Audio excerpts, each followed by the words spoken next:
International astronauts and cosmonauts, all members of the Association of Space Explorers, gathered in September 2008 at the University of Washington in Seattle for two panel discussions: International Space Programs Review and Human Health for Long-Duration Exploration. This program is part of a series featuring Dr. Bonnie Dunbar, former NASA astronaut, discussing human health for long-duration exploration, followed by a panel discussion with astronauts Catherine Katie Coleman, Paola Nespoli, Akihiko Hoshida, Dr. Millie Hughes-Fulford, Dr. Bonnie Dunbar, and cosmonauts Reinhold Ewald and Pavel Vinogradov. Good morning. My name is Phyllis Wise, and I'm the provost here at the University of Washington. And I want to really welcome you here to the 21st Planetary Congress. We are thrilled to have you here, excited about the work that you do, and really want to have the connections between the University of Washington and you even better.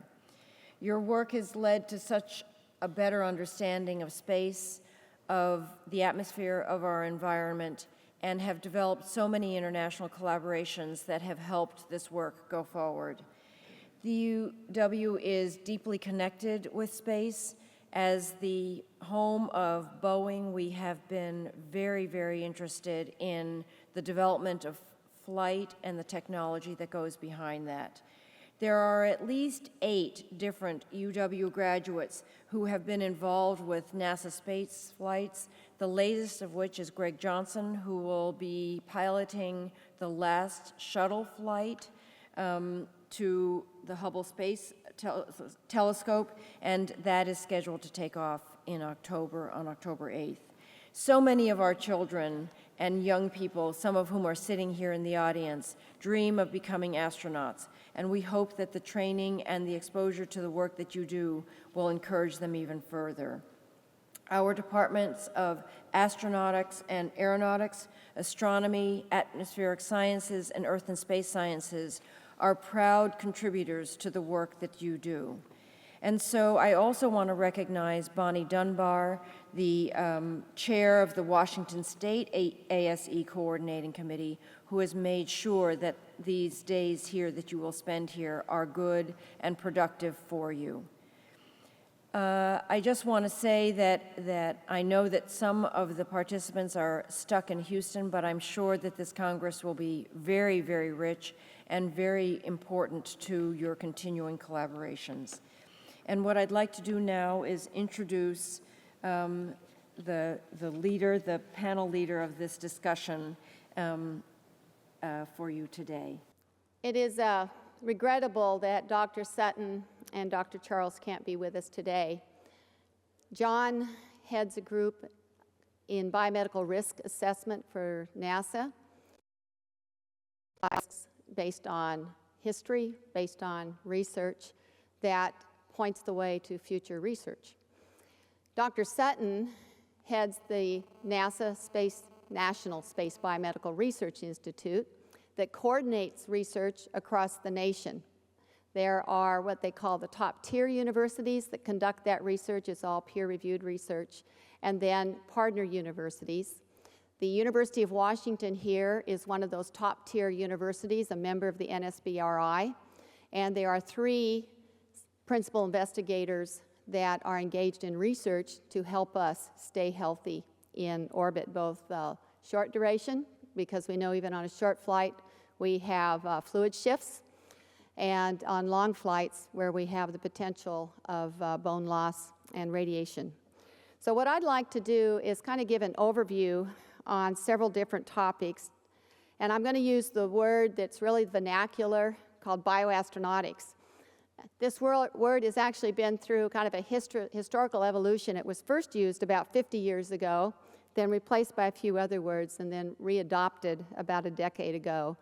It's the field of bioastronautics, and it encompasses human health research in space, the adaptation and countermeasures.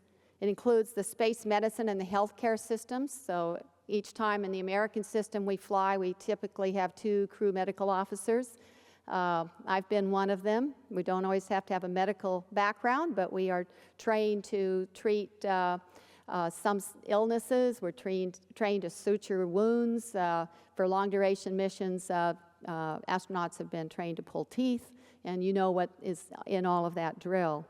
But it's also about developing the technology and the hardware to deliver that space medicine.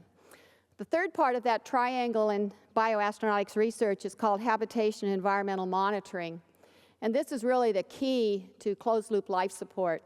It's the key to keeping us alive, because obviously we, in this mini Earth that we put in orbit around the real Earth, or we send to the moon, or we send on to Mars, we have to have oxygen to breathe, and we have to have something that cleans up the carbon dioxide that we expire.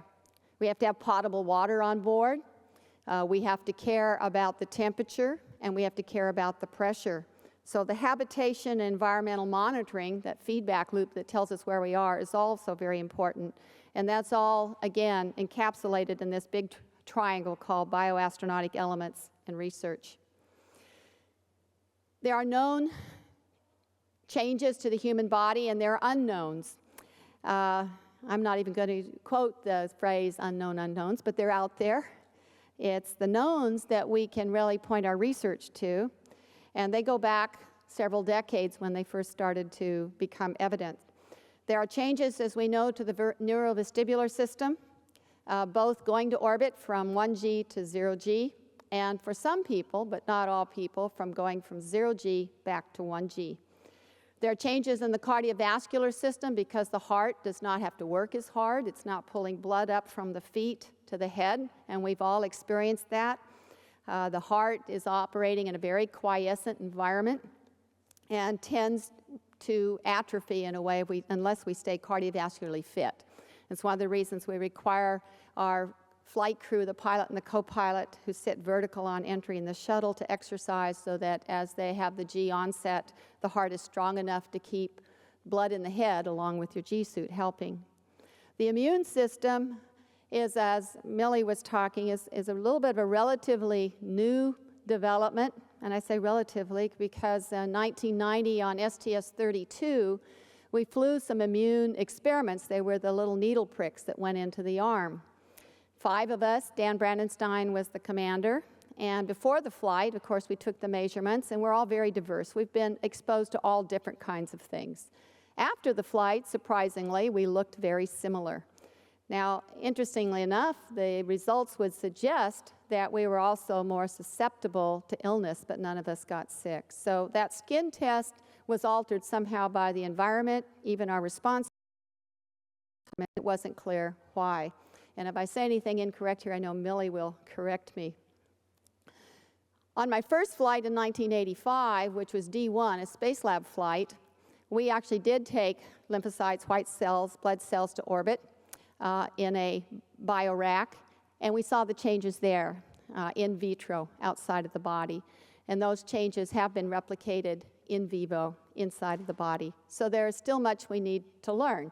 There is research out there and data which suggests that certain cells in a microgravity environment, whether they be mold or mildew, may be mutating differently and faster, and we should all be concerned about that. One of the most obvious challenges for long-duration spaceflight, as Millie was talking about, is bone-muscle systems. You know, as long as we're up there in 0G, we don't notice it, and we operate just fine. Of course, unless there was that event where we were doing an EVA, we've been up for a year, we haven't been exercising. The suit is hard. Mini suits, they're a balloon, are hard to work against, and there's always the potential of having a microfracture just because you're working against this very hard suit. That's one of the concerns for long-duration missions on even the moon, 90 days, 120 days, because we don't know the threshold of all of that loss, and what is the susceptibility to our bones to a spiral fracture, for example, in the suit on the surface after many months up there. So balance disorders, cardiovascular deconditioning, decreased immune function, muscle atrophy, and bone loss are all some of the effects of being in a weightless or partial gravity environment. In my last job at the Johnson Space Center, I was the associate director in space biomedical research and space and life sciences director, and my job was being part of risk assessment.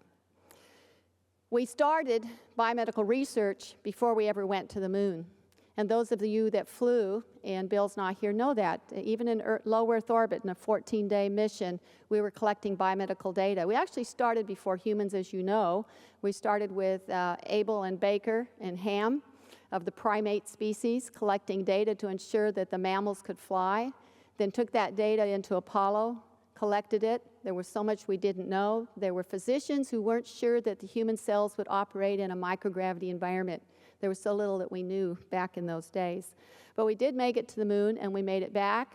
We're probably very fortunate we didn't have a major solar event because we probably weren't as well prepared as we should be. It isn't well known by many that Skylab was established primarily as a biomedical research laboratory. We flew 3 crews to it. The first flight, of course, was in 1973. The longest duration was 84 days. A condition of being assigned to that flight was, as Dr. Chris Kraft said, you had to be willing to be a guinea pig because we needed that data to go on to Mars. In 1973, Wernher von Braun had a strategic plan that put us on the surface of Mars in about the year 2000. So we're 8 years late right now. And they knew that we had to understand what was happening in the weightless environment. If you've seen some of the pictures, they look like this. We flew our first flight surgeon on the lower right-hand side, Dr. Joe Kerwin, who went on to head the Space and Life Sciences Directorate at one time. We had bicycle ergometers, we did medical exams, and we conducted what was called the first whole-body human metabolic balance. What that meant is that all of the calories, all the composition of the food was measured and known, and every astronaut recorded what they consumed. And then aliquots, or specimens of both urine and feces, were collected and returned. That's where we first saw the loss of calcium out of the bones in the body. It's an 84-day flight. And of course, as more and more people started to fly in the Russian program, we started collaborating with Russia well before Apollo-Soyuz, and through Apollo-Soyuz, and even before Shuttle Mir, we continued that collaboration in sharing data. The shuttle flight gave us another opportunity to, as Millie talked about, she was on what was called the SLS-1 mission, the first really dedicated space life sciences mission. But for most of us, we know that we flew some experiments almost every flight. The first 2 flights drove one experiment on fluid shift. It was the first time we had re-entered sitting up, and we had a significant blood pressure drop in the crew, and orthostatic intolerance, fainting. And we measured a loss of total body fluid of about 1 liter, and that happens, as you know, after the first 2 days. That's just part of equilibrating with the microgravity environment. But it changed the whole protocol for reentry. And as you know, now we drink 32 ounces of liquid and salt to try to replenish that liquid, so as we re-enter the Earth's atmosphere, that our heart has enough blood to pump to the brain, because the G-suit can only help you to a certain point. You need the rest of that inner body fluid. This slide is actually a little bit dated now. We've had more flights. I show this to many universities. If you look back at the history of the shuttle and the over 120 flights we've had and count the experiments, there are more than 2,000, more than 200 universities. We've flown even middle school experiments. We have graduated in the research hundreds and thousands of graduate students, and we've had a number of companies involved in this research. The shuttle is limited in duration, but even that limited duration has allowed us to do quite a bit of very groundbreaking research, because, as Millie pointed out, we can only do 1G down here, and we have learned that cells care. They care whether it's 0, they care whether it's fractional. So what we've been really doing in the last 2 decades is compiling data on the 0 side and hoping that maybe in some cases it's a straight line between 1 and 0. We don't know. Unless we do centrifuge work in microgravity or actually have long-duration bases on the moon at 1.6G, we're sort of guessing on where all the thresholds are. And this is my pretty picture launch. We've also used the middeck as a laboratory. It didn't begin that way. I had the great opportunity to be an engineer on the shuttle in the 1970s, worked for Rockwell International when we were doing the designs. And we thought that the middeck would be primarily the living area, the cooking area, the sleeping area, and we had put lockers in there, and we're sort of surprised that they weren't all taken up. And that gave birth to a new laboratory, and it's not a very romantic name, you know, Middeck Experiments, MDE. Most people don't know what's in it, but we've had universities do their research there. Many of you who've flown the shuttle know that. Some of the early work in cardiovascular research was done. The ultrasound work, we did that in 1990, lower body negative pressure work, and crystal growth, and many of the other physical sciences were done on the middeck of the shuttle. In 1983, we flew the first space laboratory in the payload bay of the shuttle. Space Lab was a cooperative effort with the European Space Agency. And in fact, when it was, the partnership was started in the 1980s, 1970s. It was a partnership with ESA and Germany to build a man-rated vehicle laboratory in a cooperative effort. ESA eventually built 2. I had the opportunity on my first flight to fly in number 2 when we flew D1, Deutschland 1, in 1985. Most of those experiments were from Europe, most of them from West Germany. This gave us a really great environment. It had power. It could power simultaneous experiments. It had venting. You could do crystal growth and vent overboard. It had data systems that could involve the ground-based researchers, so we gave birth to the POC, the Payload Operations Control Center, not only at the Johnson Space Center, but at the Marshall Space Flight Center. And now, with the station, you have researchers in our partner countries. So they can be in Europe, they can be in Japan, and other locations. We were able to simultaneously operate, as I mentioned, many different experiments. Was focused on microgravity physical sciences, such as this one in 1950. Nearly every flight had some medical component. And on this flight, where we had fluid physics on the left-hand side there out of Jet Propulsion Labs, and I'm putting a gallium arsenide crystal into a furnace for Vanderbilt University and one for Yale later on. Even so, we had packed behind those lockers things like a lower body negative pressure device. I flew it first on STS-32 in 1990, and then flew it again on STS-50 in 1992. And I can tell you, without showing you the numerical data, that it protected me because I was a guinea pig. I was not allowed to exercise for either my 11-day flight or my 13-day flight. And at least the data, I felt great, and the data showed that my anti-orthostatic intolerance was greatly enhanced or reduced, however you want to say it. It made a difference. I could tell it by the volume in my legs, and I could tell it by the color of my legs. For those of you who haven't flown in space, one of the first things you notice after a couple days is that your legs get very skinny. That's what they call the chicken leg, and they can also get very white. I was a subject for a muscle biopsy experiment on STS-32, and that biopsy was done about 2 weeks before the flight, and the principal investigator was from Washington State University here in Pullman, and it leaves a little tiny incision, a scar. And of course, any scar is going to be red around the perimeter. Within the second day of orbit, I couldn't see the scar anymore. That told me I wasn't getting a whole lot of blood in that area of my skin, and I didn't know whether to be alarmed. I decided not to be alarmed. I decided to be academic. I monitored it, and I took data, took a picture. And then I went into LBNP about 4 days before entry and was in it for about 4 hours a day. And I don't remember if it was for all 4 days or every other day. And the color of my skin came back and the scar became more visible. And I started being able to retain more liquid. You drink liquid as you are in that negative pressure device. And so yes, when I signed up for this experiment, I was told I would not be able to do any research while I was in it, and I decided, well, I'm in a zero-gravity environment, and as long as they put me on an umbilical, I can just float around. And so I was able actually to do experiments in this lab on this flight with the lower body negative pressure device on my lower body. and it worked out quite well. I also had some time to fill out my logbook, which most flights didn't have time to do.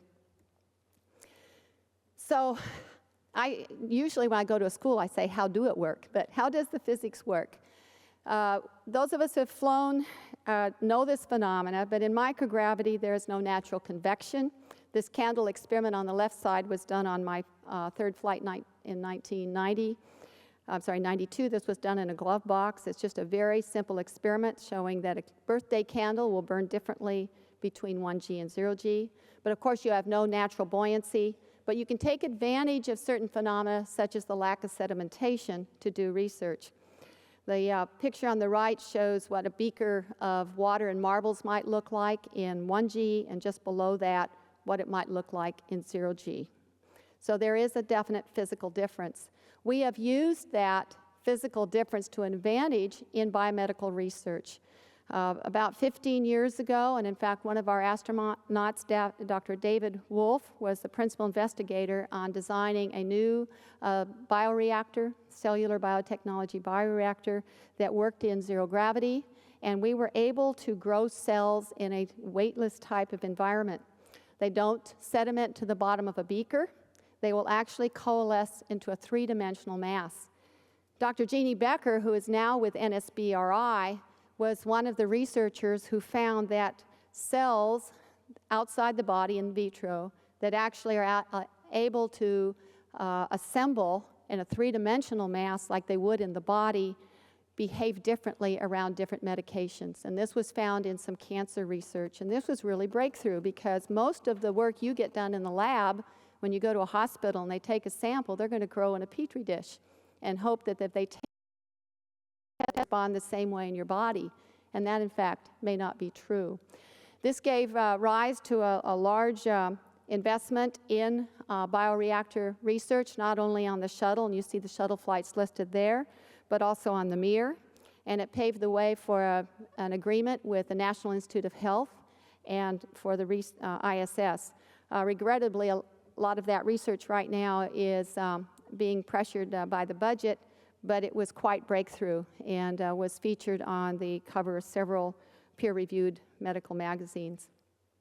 So I'm going to talk about Shuttle Mir, because Skylab was all about human research, collecting data to continue long-duration spaceflight, and so was Shuttle Mir. We embarked upon this partnership, as many of my colleagues out there know, to learn from each other, to dock a shuttle to a space station before we built the International Space Station, to work together after a long hiatus from Apollo-Soyuz, and to collect medical data and long-duration research. We left, the United States left 9 different crew members on board. John Blaha was one of them. And we participated in research that had been designed in the US, and we shared it with our Russian colleagues and our European colleagues, because we did have still have an international working group that is addressing human spaceflight. I'm going to show a little bit of my flight film for those of you who have not seen the Shuttle Mir flights. It's hard to believe it was 10 years ago now. I was on the first flight and the 8th flight, and we had a 9th flight, and then the Mir was deorbited into the Pacific. My crew was composed of Terry Wilcutt, Joe Edwards, Michael Anderson, who, by the way, grew up in Cheney, Washington, here in the state, and who, sadly, we lost in 2003 on Columbia. Jim Riley, Salajan Sharapov, who was taking his first flight with us, and Andy Thomas, who we left on the Mir, and we picked up David Wolf. This is a picture of the Mir. You see the Soyuzes, and there should be a progress in that picture. And on the very top, you see the docking adapter that was delivered by the shuttle to the Mir that allowed the shuttle to dock to the Mir.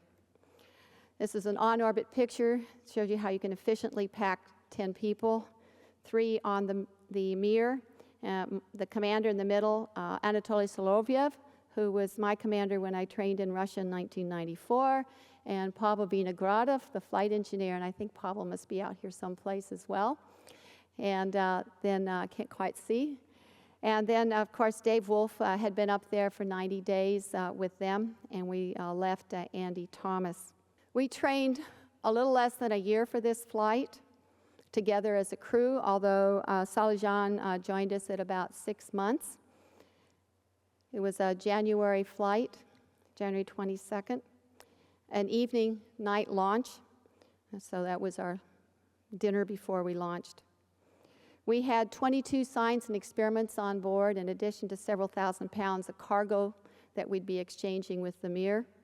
It was planned to be a 10-day flight, and it was a 10-day flight. And there's Mike and Andy and Salijan. Of course, walking out to the crew transport vehicle takes us to the pad. We had a space hab in the payload bay. That's where many of our experiments were located, and we had been training quite extensively on that. Some of the experiments were biomedical. Many of them were in preparation for building the International Space Station, which was started in October of that same year. Totally nominal countdown. We actually rolled heads up on this flight, which was interesting for me because it was my first heads up roll. And I thought it was probably the smoothest launch I had been on. And it was actually quite nice to be able to have the right, I could always tell, they told me the gravity vector, the vector was through my body.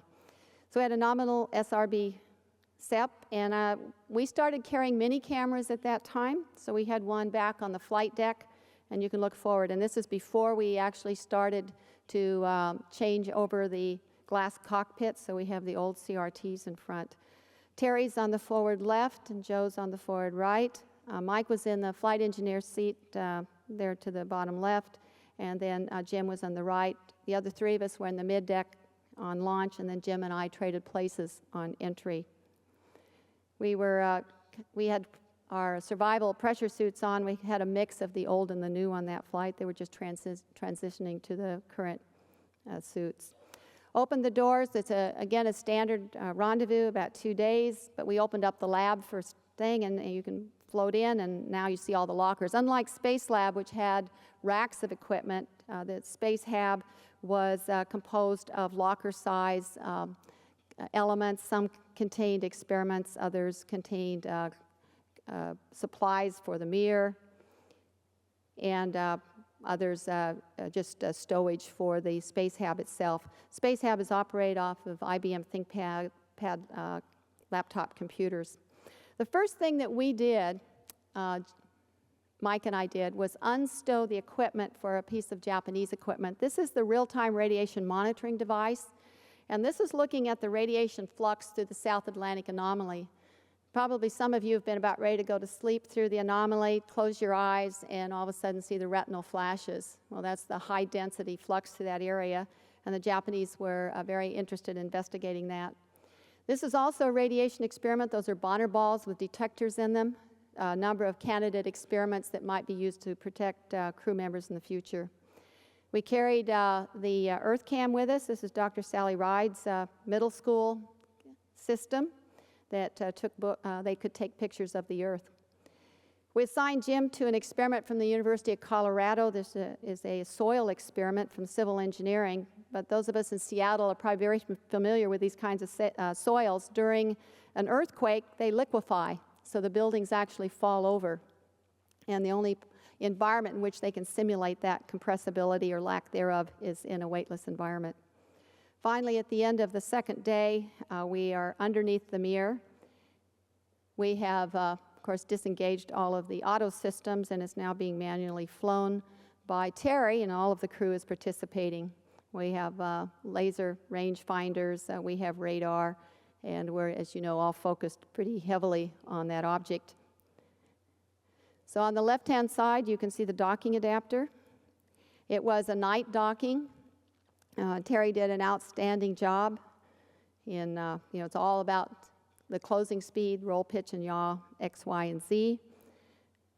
We engaged the latches, pulled the two systems together, checked the pressure integrity at the interface, and then check the pressure between the modules so we can equalize, and then prepare to open the hatch. So on the other side of the hatch is Dave Wolf, and he's ending his 3-month stay. Terry's opening the hatch. And I know there's always a little bit of push and pull about who goes into whose module first. In this case, I think Terry was able to pull Anatoly in first so we could get pictures. I think we'd planned this, actually. And they were happy to see us. We brought mail from home, some gifts, some fresh food, and hopefully some good conversation. And it's all part of the psychological aspect of being up there for quite some time. So behind him is coming Pavel.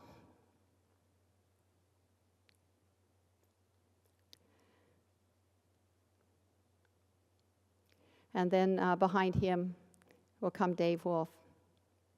At this point, Dave becomes a member of our crew, and then we make Andy a part of the Russian crew.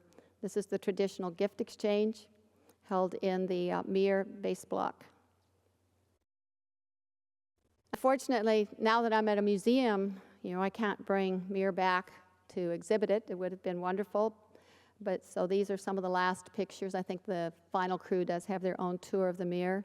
But as you float through, you can see some of the ducting at the bottom and many of the parcels taped to the wall. Part of our joint agreement was not just biomedical research, but bringing some of that biomedical research home in the shuttle, because it does have such a large downmass or cargo carrying capability, as well as bringing other items home from prior missions, as well as hardware which we were interested in doing failure analysis on, or just investigating, such as a solar array, which was brought in and then put in the space hab, and we brought it home. So we're going to the node at this point and reorienting ourselves to the particular module we're in. Part of the responsibility of the NASA US side was to outfit 2 of the modules, Priroda, which stands for nature, and Spectra.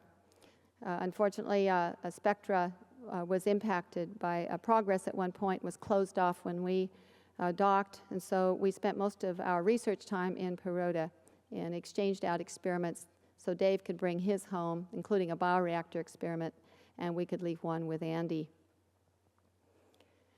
Again, we're making large use of small laptop computers.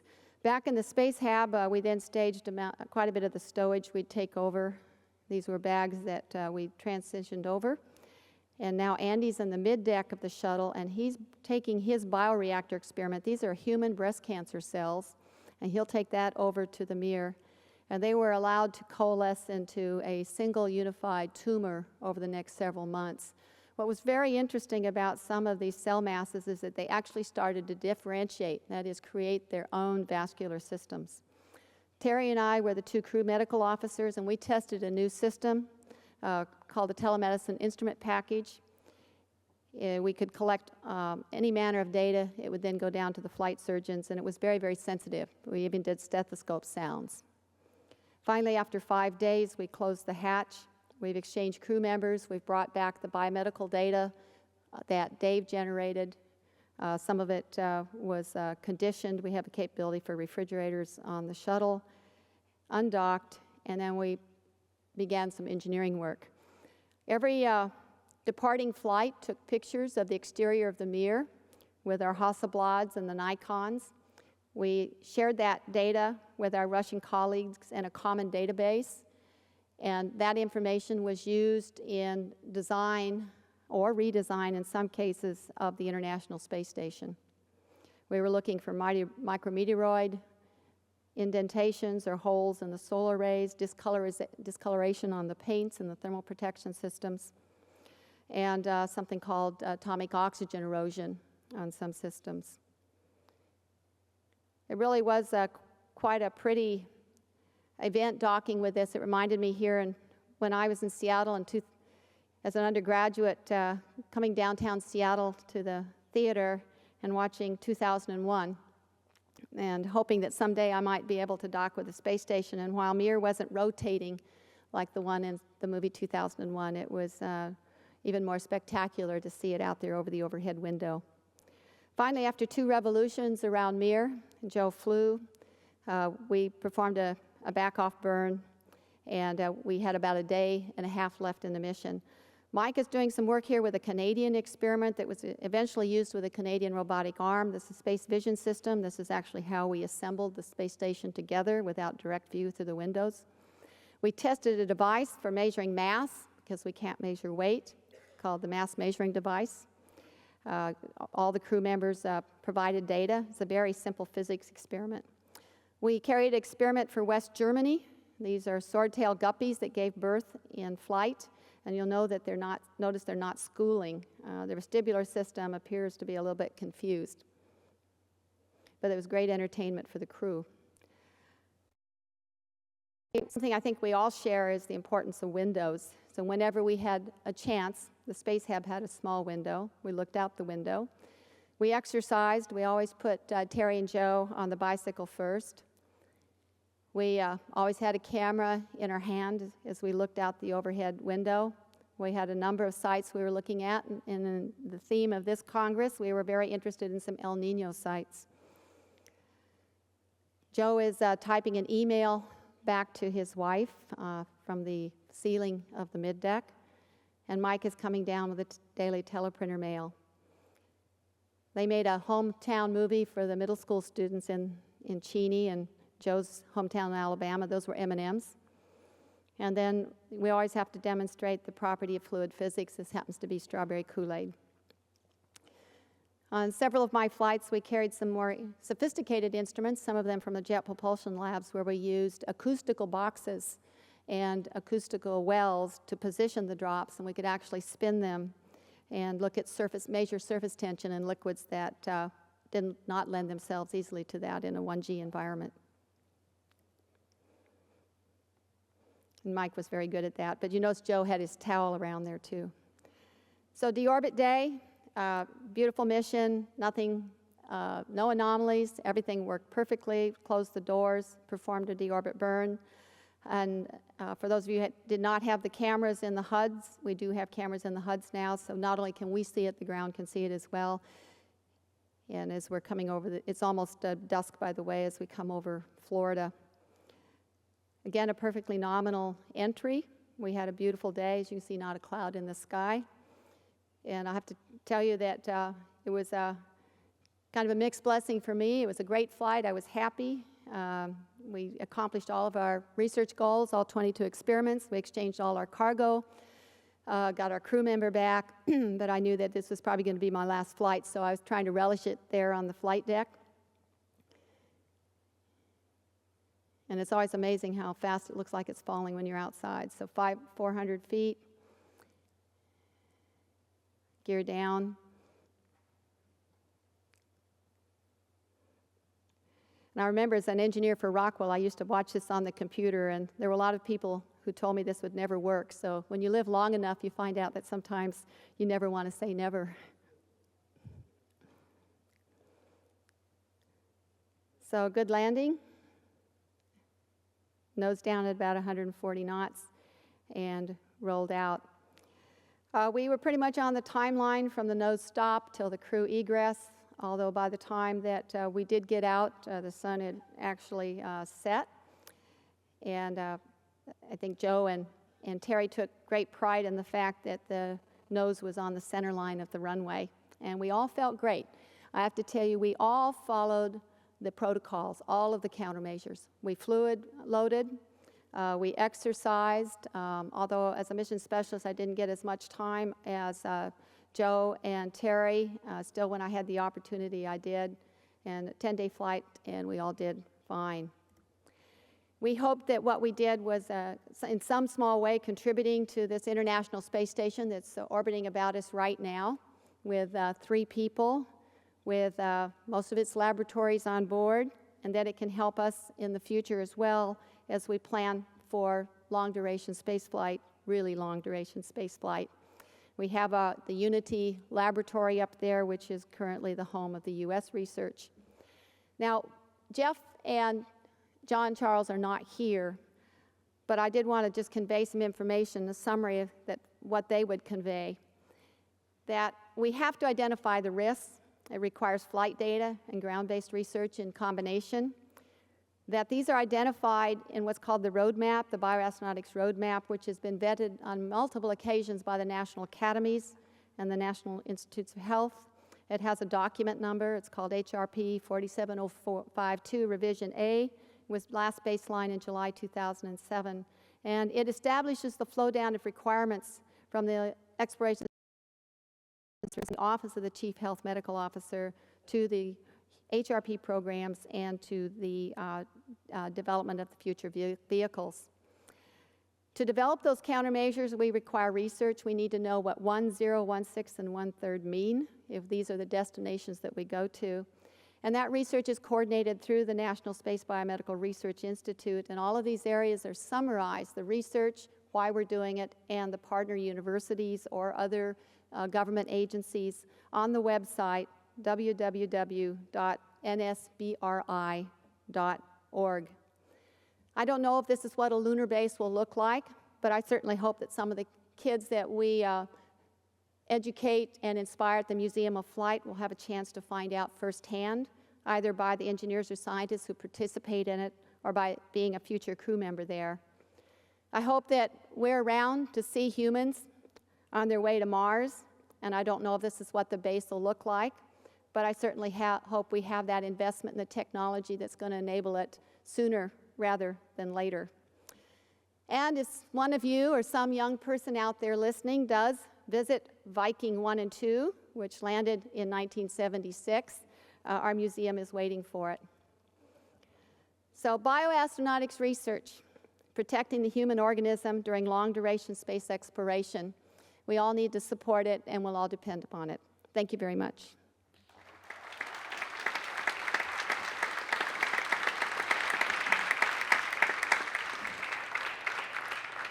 I want to thank all speakers that they responded so marvelously to my calls of urgency, and we have actually saved some time now for the discussion. May I ask all speakers, okay, I should have told you, to come up on the podium and take their seats. Thank you for all of your presentations, very enjoyable and interesting. Could any of you address the current situation with the space station solar array rotary joint situation and what the cause of the problem might be, what the repairs might be, and any implications for when the rest of the space station equipment might arrive based on that problem?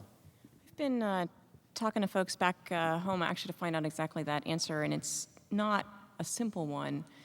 Right now, the root cause, the biggest suspect for the root cause is perhaps having used a dry lubricant as opposed to a wet lubricant and having increased friction as a result.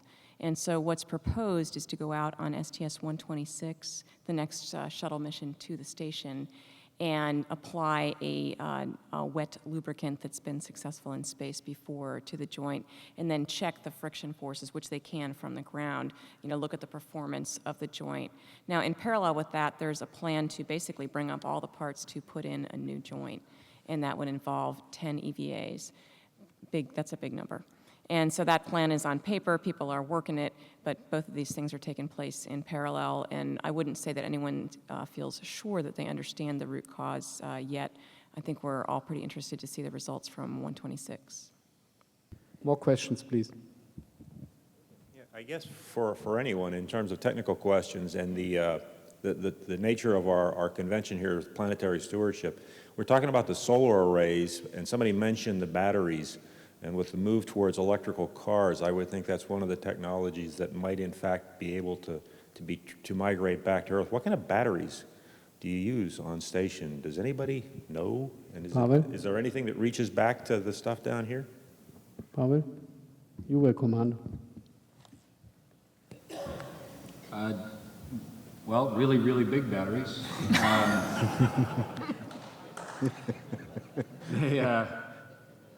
They of course, take some pretty wicked cycles. We go around 16 times a day, so they're charging half the time and discharging half the time. They have a really small temperature. I forget exactly the chemistry of the battery. Sorry, I didn't. when I was going through the training, that wasn't really all that interesting to me. But they have a very tight temperature control in order to maintain their longevity. We really carefully control, actively control the temperatures on the batteries out there. I haven't heard anything directly about applications for battery power on Earth. To this point, touch wood, the batteries have done an admirable job. The Russian program has a lot deeper experience than we do in this, having had battery-powered space stations for a long time. We've been really pleased with how well the batteries are doing on station, but to answer your question directly, Bob, I don't know the answer. Other facts? Okay, so that's our knowledge here. Tom? Feel free. I think the chemistry is nickel metal hydride, and that's the technology. And because the station design got started so long ago, in the late 80s, that selection was probably advanced for its time, but now it's not as advanced as the lithium kinds of batteries that are being used in vehicles down here. So it might be the case that the space program is going to be searching the commercial world for battery technology to enable us to do things in space rather than this particular space station battery helping us out down here. But Carl Waltz was telling me, Carl, are you here this morning? Yeah. Carl was telling me that the NASA search for advanced battery technology for surface systems on the Moon and Mars, planetary spacecraft and so on, might be one of the drivers, the pioneering edges of battery technology that can then be used for more efficient use in vehicles down here. So space station, I think, is a generation behind where everybody else is, but they're very reliable and huge, as you said. Big, really big, right? Of course, a couple of years from now, the shuttle is going to be retired, and maybe there's going to be some more flights, and maybe there won't, but the question is mainly addressed to maybe all the international partners. Have you detected or have you started to feel the loss of that down mass? The encouraging words about ATV and HTV are good for up mass, but you won't have that down mass for operating station. I just wondered if you started to feel the effects of that yet. Well, not from an international partner standpoint, but one of the biggest effects for down mass is science. The kind of science that you'd like to do where you actually bring something home and look at it on the ground. The good news for that is I think that the video technology has, and analytical technology that we've been able to bring on board have advanced quite a bit, certainly since my space station missions. And what I'm finding, I just completed training in the Columbus module, and what I'm hearing from investigators is that the bandwidth that they are able to bring down to the ground is actually quite adequate to do a lot of the investigations that they'd like to do into fluid physics and things like that. And so, because they knew they were limited on crew time, and they knew, I think, that down mass has always been a problem. Now it's more of a problem. They've been trying to rely on analysis that they can do on board, and I think that folks have been designing pretty successfully around that. Doesn't mean that there's not more things we could do if we could bring more things down. And Dick, Katie and I have been going through training here together, and one of the things that's interesting is a lot of the experiments were designed before the realities of the lack of down mass were faced. And so their thought initially was that they were going to be able to bring down blood or urine or technical samples back to Earth. We're still planning to do that, but of course they can only right now come down with the crew in the descent module of the Soyuz. So it's really limited mass and volume, like the size of a shaving kit or something, that amount of stuff you can bring home. I think, in fact, it's going to drive us to do more science on board. And I think we're just coming to that realization that the Japanese have built a terrific laboratory. The Europeans have built a really good laboratory. We have centrifuges, we have glove boxes, we have analytical capability, we have microscopes. There's a lot of things that at first they thought they had to do automated for crew time concerns, and they'd be able to bring the stuff home. I think we're going to come around to the fact that we have 6 people up there and all of this capability, and now we're going to try and, just like you do on Earth, use the capabilities you have in situ to try and do the science that you can. There's also, I'm sure, as you know, the talk of trying to have a commercial unmanned vehicle that can safely return samples to Earth, but it's still, spacecraft of the future fruition, but it's not there yet. as far as the HTV is concerned, we have been doing some studies of re-entry capability and landing, bringing up some samples on the ground safely. However, I'm not aware of how much it has matured. I haven't heard anything that there's no project team for down mass capability yet. I think from my point of experience, I can only underline what Katie said. Experiments in space have to be robust and integrated. So from setting out the experiment and setting it up to the point of bringing down data, I have the experience of a couple of Soyuz missions landing in the steppes of Kazakhstan, and we had to bring out early stuff like blood samples or cellular samples cooled, and the whole chain is just not easy to guarantee. And so the experiments that don't so much rely on these things are better off than the ones that may, even in the shuttle case, have to deal with landing at Edwards instead of Florida. It happened, and you have to deploy a lot of infrastructure to do so. So that is an interesting experience, I think, also for the partners, that as far as possible we should analyze our experiments already inside in the ISS. You've shown us how we've made the station so much more capable. I fear we've also made it so much more complex. Could you talk to us for just a minute about the training? Chris and Katie, you two are going through the training right now.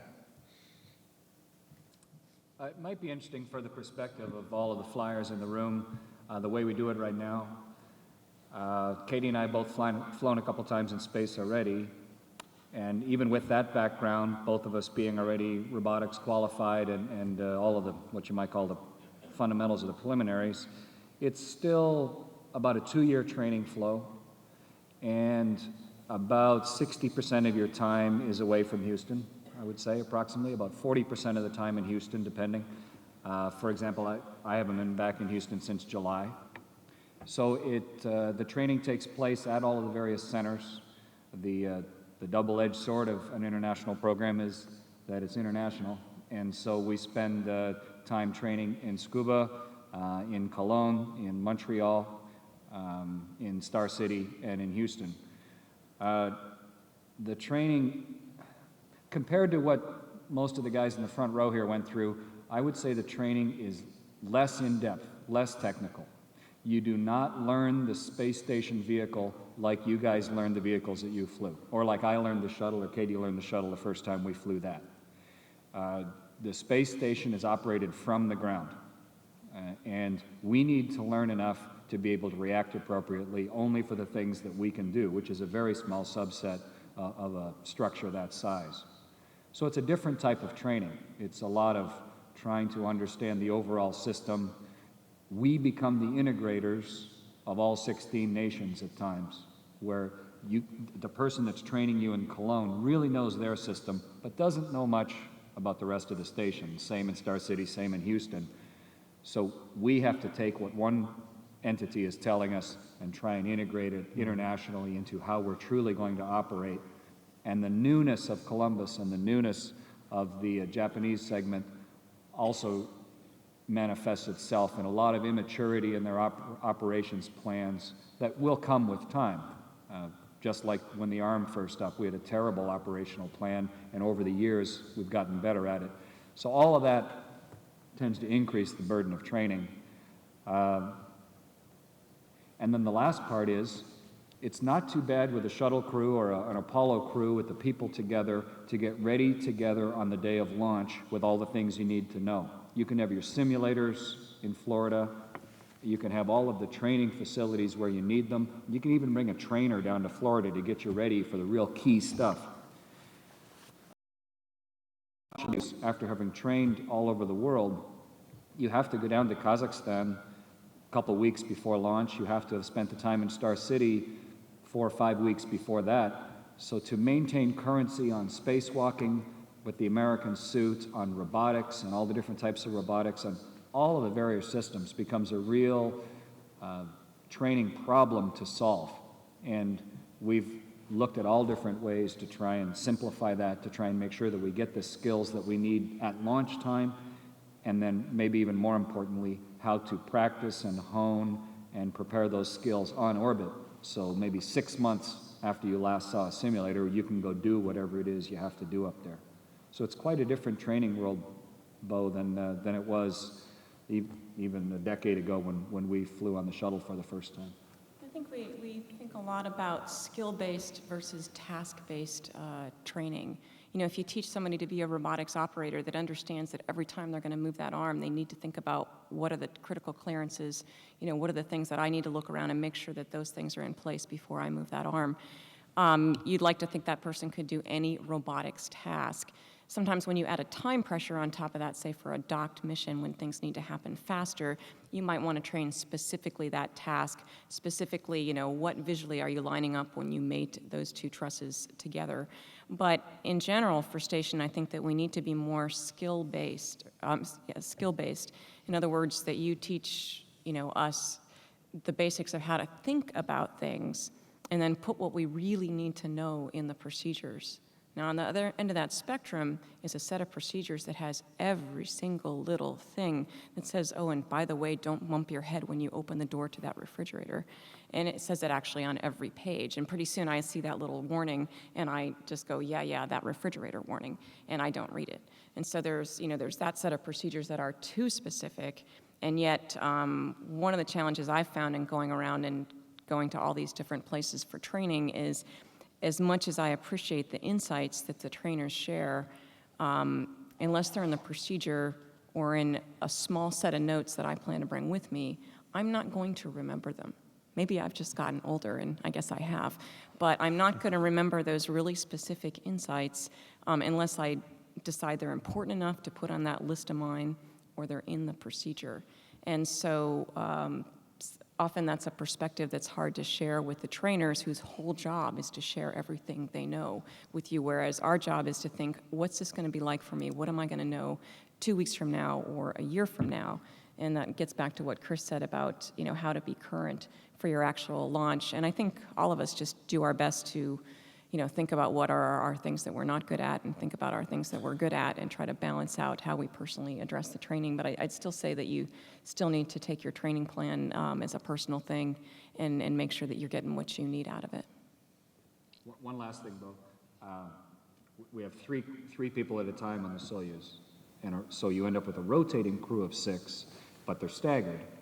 So how do you decide what skill set you need in every group of 3 that launches? Because you're going to have a time when, you know, a short period during this indirect handover that there are only 3 people on the station. So how do we have those 3 people, and how do we train them with the right skill set so they will mesh so that we can do everything when we're on board?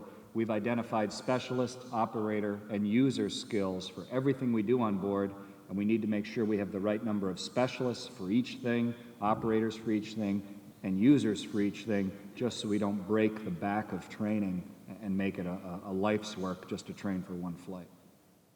And with that, I would like to close the session, and I'm sure that the discussions will go on the subjects that we touched this morning. Thank you again.